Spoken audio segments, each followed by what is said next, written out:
Eric Blochu. I live in Kitchener, Ontario. Excuse me if I'm a little bit nervous because I've never done this before, but I do keep ahead of the issues. I have 4 boys and they're all having a real hard time finding employment. What happened to the manufacturing sector in this country?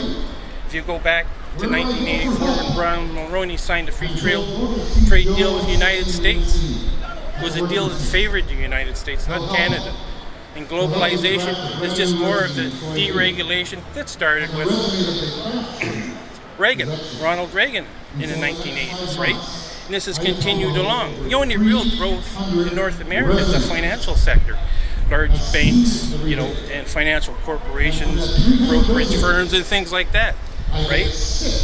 The backbone of Canada used to be the manufacturing sector, but because of free trade and globalization, it's now the retail and service industry.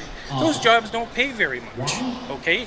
All the good paying jobs because of globalization and free trade have gone south of the border, right? Overseas, taking advantage of people that live in third world countries that work for next to nothing and still live in poverty. This trend, if this economy is going to change, this country is going to change, these things have to change, right? We're an extension, primarily the U.S. economy, right? The only real growth in manufacturing have been in the high-tech jobs. Well, not everybody's a rocket scientist. I mean, I don't want to have to get up here. I find it nervous to get up here and talk.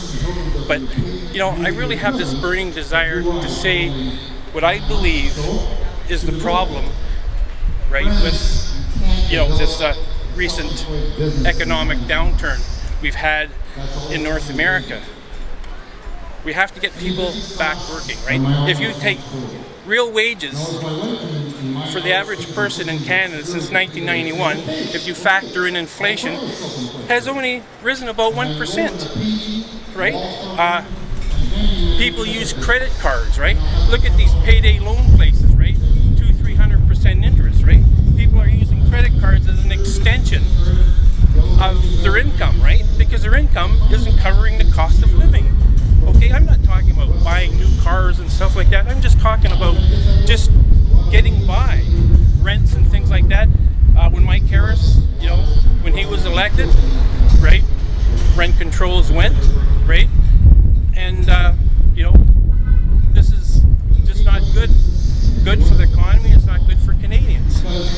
That's about the whole thing, and financially on a tightrope right now for the average Canadian.